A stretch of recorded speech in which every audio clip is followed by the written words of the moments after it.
Welcome to the Dead Pixel Society podcast, the photo imaging industry's leading news source. Here's your host, Gary Peugeot.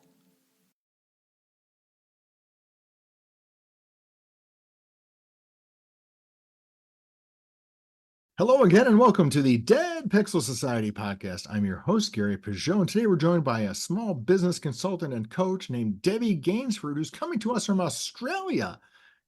Debbie, that's a long way away from here. Tell me about Australia. Well, it is a long way away from you. I'm in the future now, and from you, and it's a really hot and sunny day here today in Australia. So it's a really lovely summer's day. So before we get into the journey of, kind of the small business consulting and coaching tips that I want you to share, you actually got your start in the imaging industry.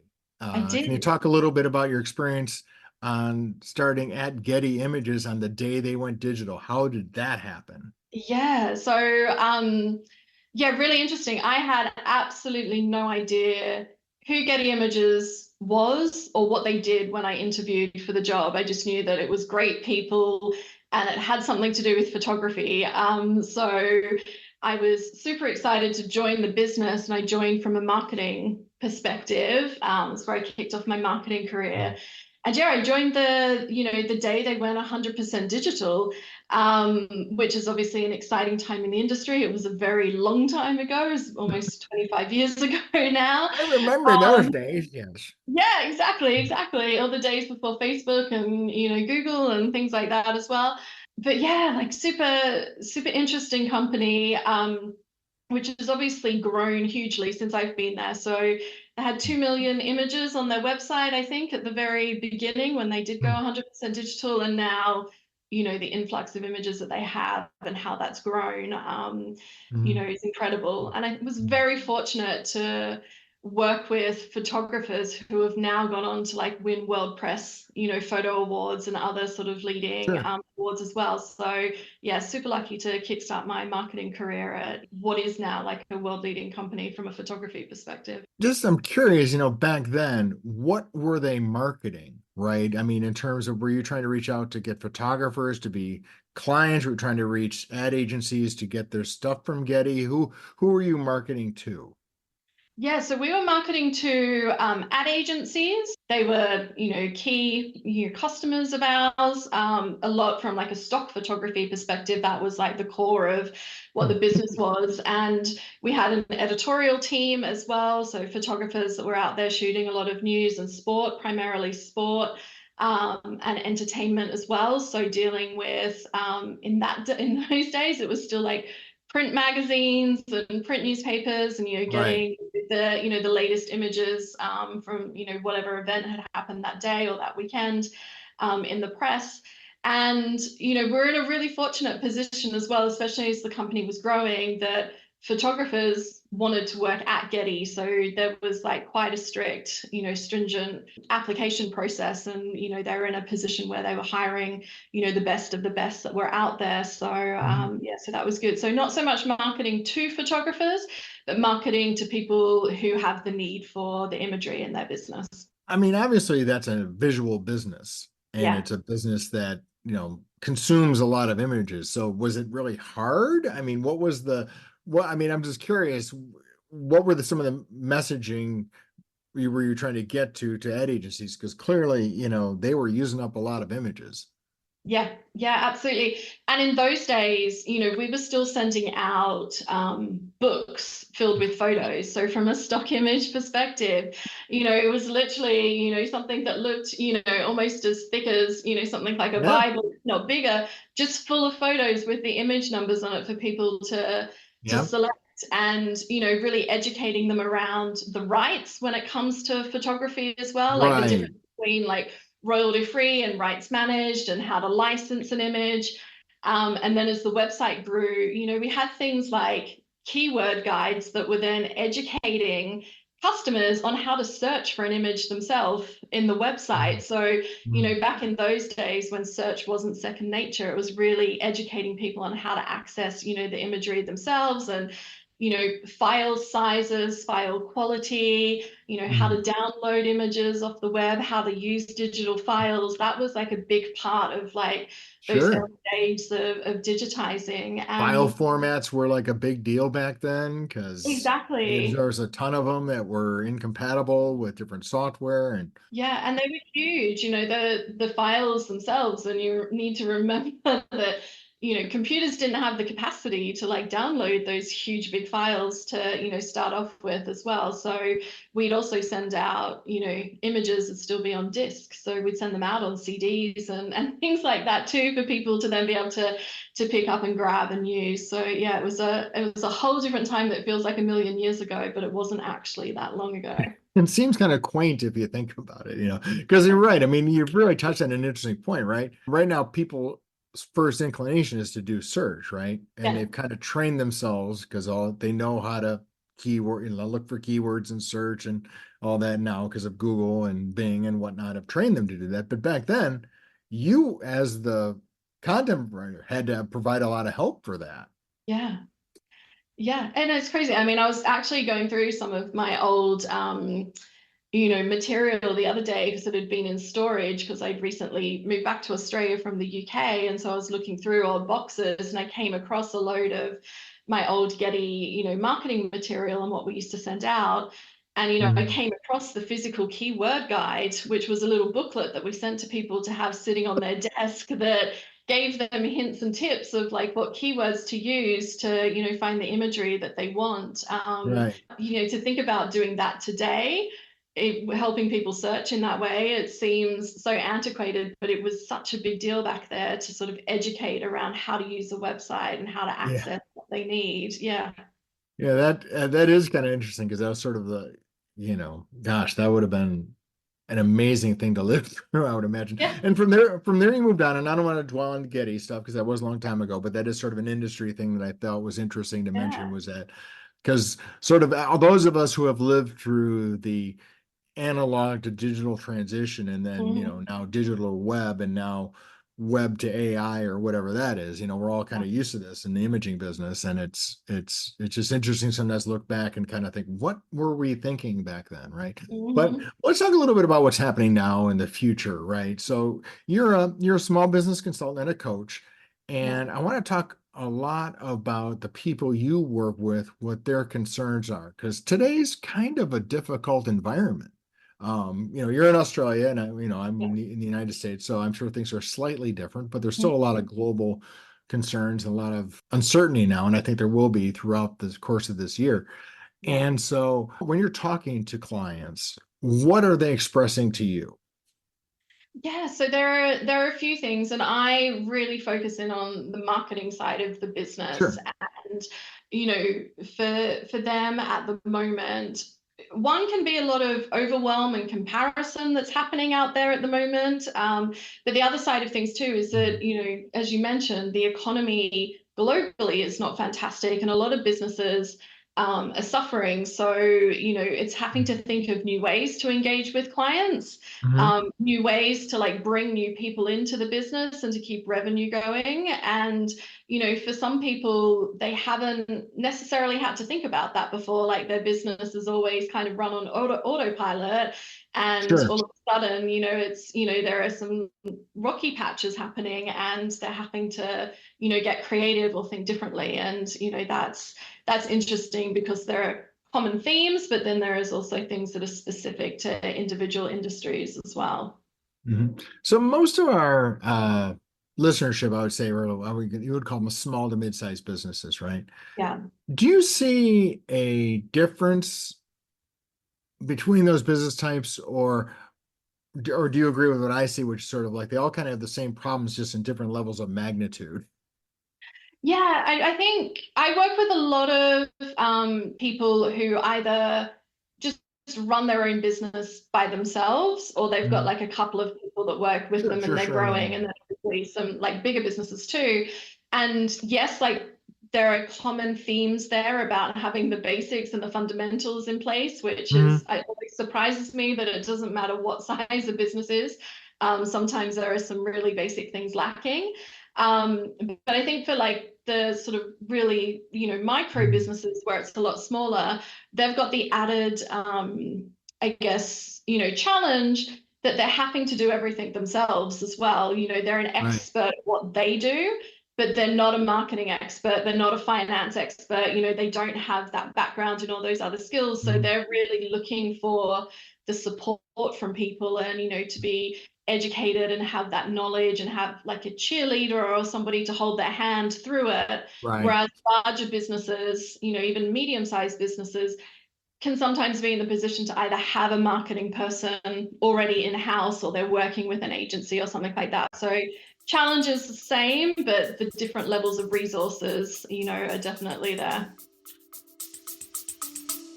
Stay with us. We'll be right back. Photo retailers, energize your sales with Share Me Chat, the proven texting platform. Using chat to text on your website keeps your customers connected and buying. See us at Pro and IPI to find out why dealers using Share Me Chat close more sales without adding staff. Find out more at shareme.chat.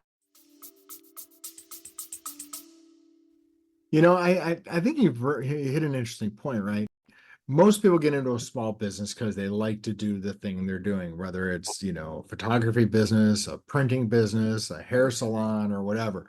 But the thing that keeps the business going is all the other stuff that you mentioned that they may not have experience in, have an interest in, or have any aptitude in. Marketing is an example, media relations, which is very important right now, and those kind of things. So is that where you help people? Is kind of shoring up those things so they can kind of focus on the things that actually they want to do? Yeah, absolutely. My whole ethos is around like simplifying marketing for people, Right. very much focused on you're the expert at what you do. I have absolutely no idea about how to run a photography business or a gym or, Right. write a travel blog, whatever it is. But I have all of this marketing expertise that I can share with you that's going to help. And I do that in sort of two different ways. One, I can come in and help from like a strategy and planning perspective and come up with the ideas of how people can, build their business and, look at what they can do to grow or to retain customers. And then the other side of things is the coaching side of the business, which is really partnering with these small business owners to empower them and, one, educate them about marketing, but then actually empower them to be able to do the marketing themselves as well. So a lot of that comes down to, confidence and knowledge are the two key areas that I focus on from that perspective, and really help business owners become more comfortable with marketing, so that they feel empowered to go out there and do more that's going to help grow their business.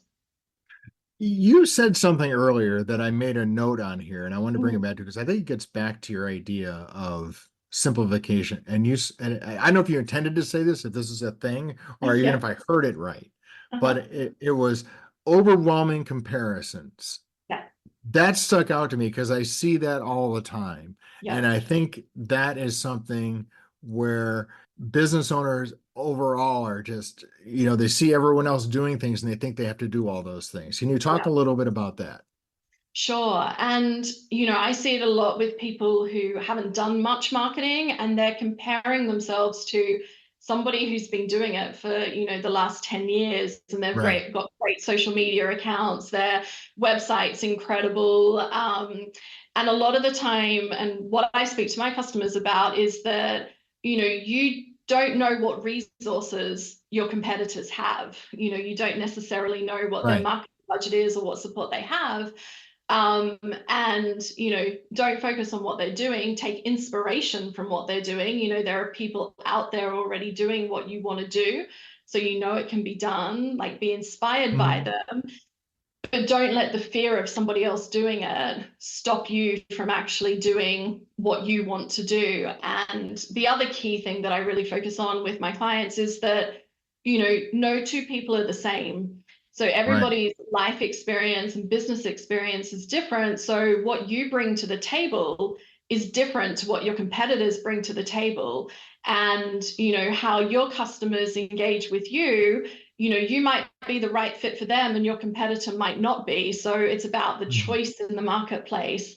And so it's getting people to really realize that they're unique, they have things they can bring to the table for their customers that their competitors can't, and to focus on their strengths, and what makes their business unique and special, that's going to attract customers and have them coming back. And once people really start to understand that, that's when their confidence starts to build as well, of like, oh, okay, I can do this, and like, let's look at how we move things forward. It seems to me it was, again, back in the prehistoric days of when you were at Getty Images, right? The technology world was very different. And now it seems a lot of technology is actually built around marketing. It's marketing platforms. It's all of these things to, market your business. There's email platforms, there's CRM platforms, there's, dropping pixels on people's websites and, apps and all these things. And, you can advertise within apps and you can do all these various activities. And like you said, it's overwhelming. What are some of the things that a business owner needs to keep in mind as they evaluate some of these things? Because, I run across people all the time where it's like, all my customers are on TikTok. I got to have a TikTok. And it's like, well, are they really your customers? Are they really the people who are actually going to buy from you? Are they really on TikTok? Or are there just a lot of eyeballs there? How do you coach people with that in mind? Because you may have someone who says, I really need a TikTok. Yeah. And and there is so much out there that you could be doing, and you just don't have the time or resource to do it all.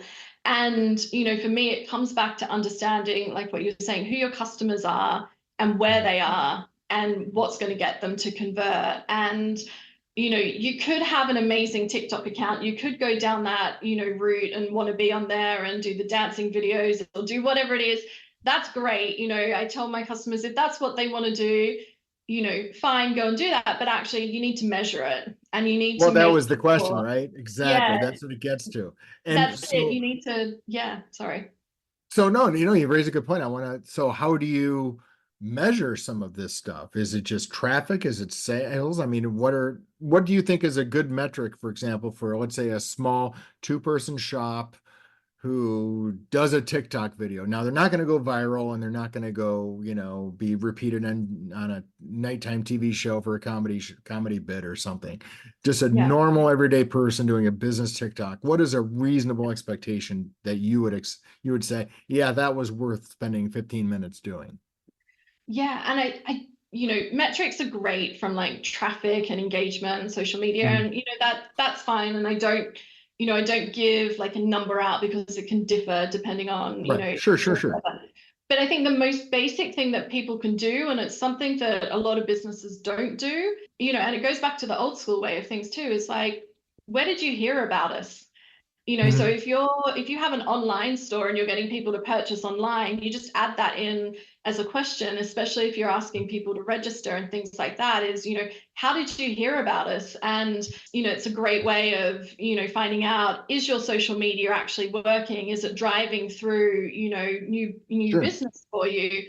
Or if you have a physical shop and you're engaging with, a customer, it's having a conversation with them as well. It's like, well, how did you come across us? And, finding that out.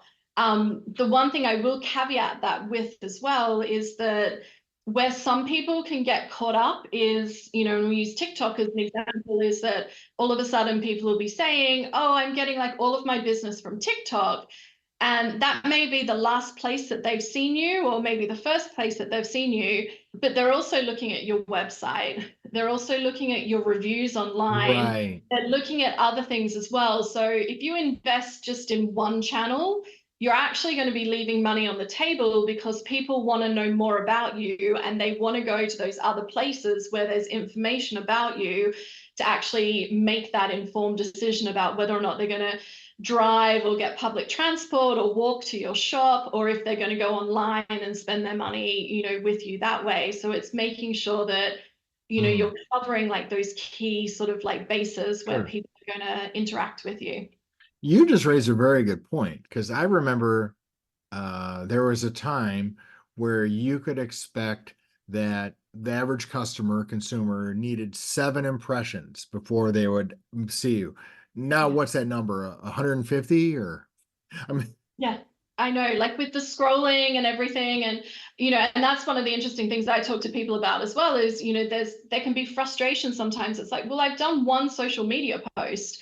Why isn't my phone ringing? Why aren't the sales coming in? And it's about consistency, it's about perseverance, it's about continuing to say your message. And actually, I think it was a manager I had in my Getty Images days that said to me, when you're sick of saying your message, that's the point where your customers are just starting to understand it. right. Which is Yeah, interesting if that's I love that. That's a great point because yeah. if I read a lot of marketing stuff, and I'm sure you do, and you see all the stuff Mhm. and all the awards are the new campaigns and all this stuff. And I was wondering, these wildly creative commercials and wildly creative campaigns for, candy bars and phones and all these things. But, I think they kind of do that stuff to win awards, They do. not necessarily to sell more candy bars or phones. No, and that's it. And even when I was at Getty, we'd have agencies approaching us. I remember at once that, their whole thing was that they wanted to do a campaign with us so they could enter it into the Cannes Lions. And it was completely against our branding and what we wanted to do. So we said no. It didn't stop them from continuing to ask us for at least 6 months. But yeah, a lot of like those big companies, they do that shiny advertising. Yes, it drives sales, but a lot of the time it's to win awards so that they can then win new business as well. So that's interesting because, like you said, I think what people, especially small businesses, don't have those resources, don't have, Yeah. who I have to watch every penny because they're trying to keep the doors open. Mm-hmm. They have to look at it from a standpoint of, it's more important to be consistent and disciplined than Yes. wildly creative and inventive. Yeah, absolutely. And, there are like some really basic things and some things that I've noticed recently and some things actually I've seen people talking about on threads as well, which is, businesses not putting their locations on social media. And so you're doing like all this great social media content, you're engaging with people, and then they want to buy from you, but they don't know where you are. And, it's like, how do I get to your store? Or, where is it that I can contact you?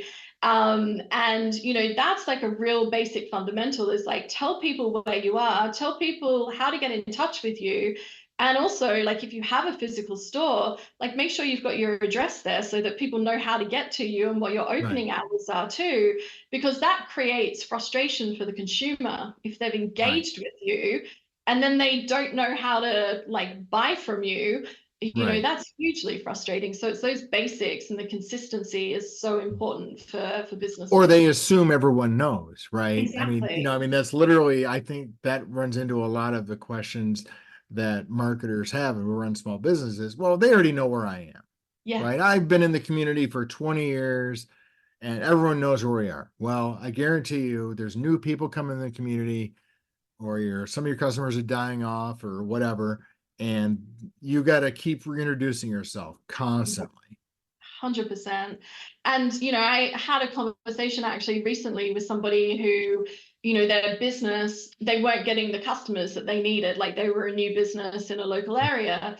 And they were relying really heavily on, their social media account and also, local community Facebook groups as well.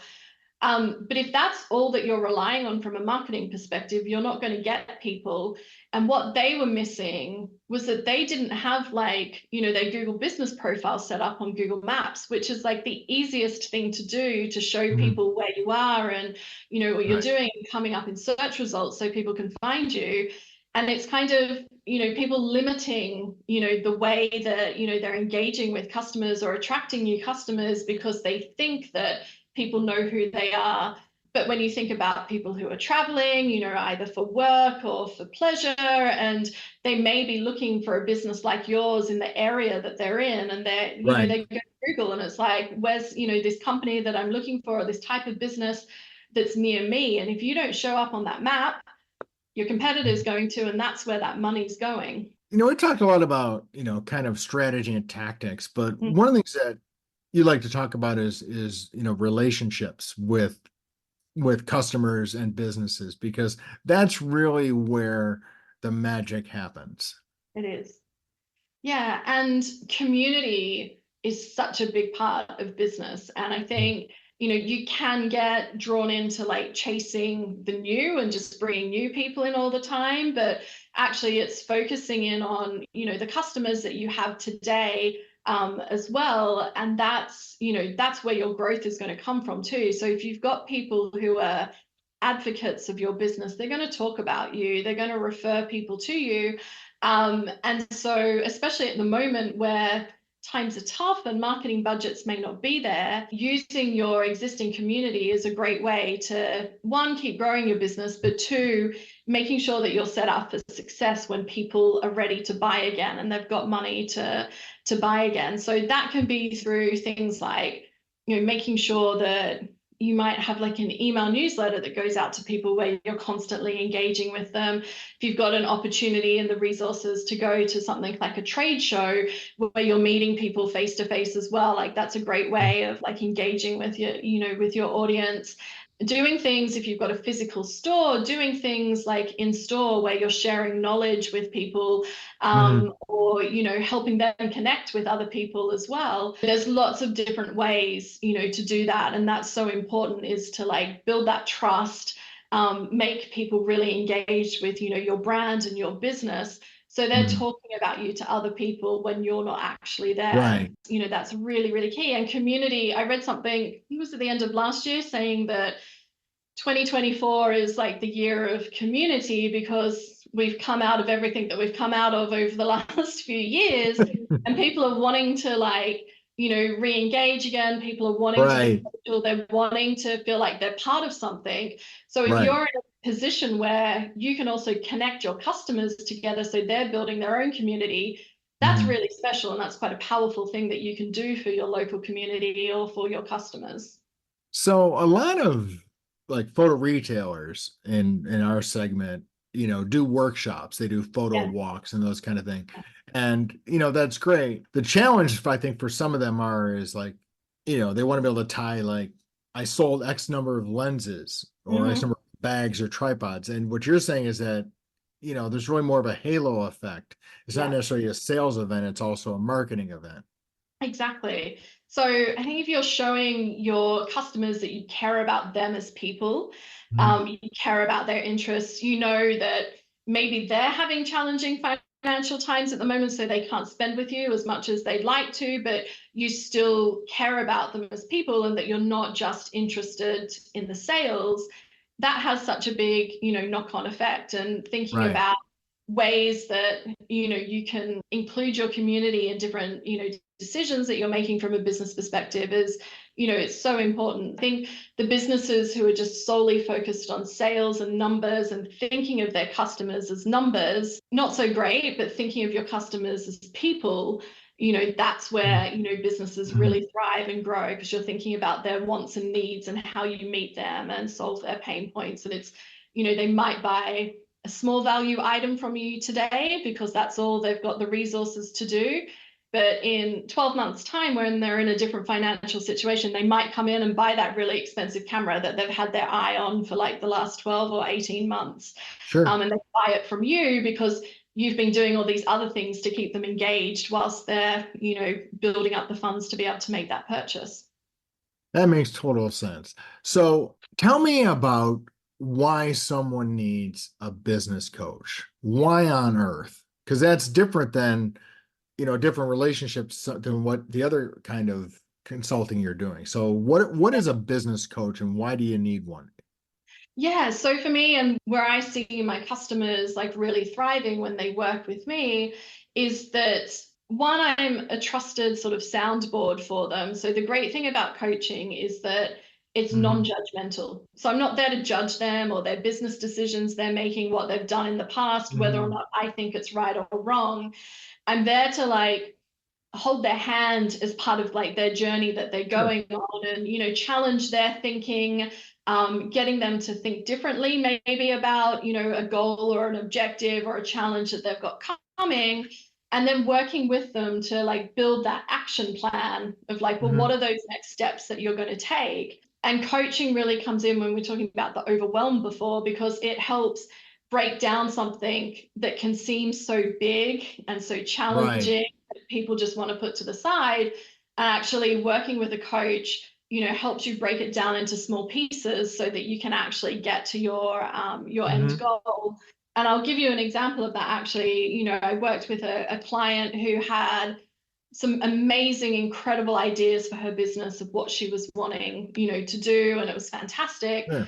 And, you know, she's like, but I don't know where to start. Like, what one do I do first? Like, what action should I take? And we narrowed that down to, you know, immediately what she wanted to do was to have a meeting with some of her colleagues to talk about these ideas, to actually engage them in, you know, the future of the business too. Right. And I was like, great, well, you know, have that meeting. When are you going to have the meeting? She's like, oh, and the thought of having the meeting and having to prepare for it was still really overwhelming for her. And so I said, well, why don't you just book the meeting in? Like, can you do that today? Can you send the calendar invite out to your colleagues today? And she's like, well, yeah, I can do that. And I was like, well, great. That's like your first step. You can plan for that meeting in a couple of days' time, but actually it's just like starting that momentum and getting the obligation going, right? Yeah, yeah. And having the person, one, who's going to help you stay accountable, but two, who's invested in your business and wants to see you succeed and grow. However that looks for, you know, the customer. It doesn't matter what I think, what they should be doing. It's about making sure that, you know, what they're doing is right for them and their business. That's great. Listen, Debbie, thanks for taking time to talk to us. Where can people go to get more information about the kind of stuff you do and career coaching? Sure. So there is a load of resources out there. Obviously, people can visit my website, which is debbiegainsford.com, or that's really specific branding. Exactly. You can't get it wrong. And I'm on Instagram and Facebook as well, and LinkedIn as Debbie Gainsford Marketing. So, you know, come and follow me there and connect with me there. And there are a lot of resources out there as well. And there are two that I'll highlight. There is a great company that actually both in the UK and London, one called Amazing If, who do some great books around careers and career coaching, and squiggly careers is their big thing. Oh, nice. Which is fantastic. And there is another one, which is, I won't say the first word, but it's the F word, and then it's called Being Humble.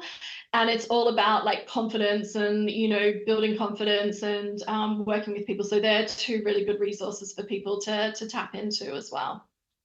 Awesome. Well, thanks, Debbie. It was great to meet you, and hopefully we connect together soon. Absolutely. Thanks so much, Gary. Thank you for listening to the Dead Pixel Society podcast. Read more great stories and sign up for the newsletter at www.thedeadpixelssociety.com.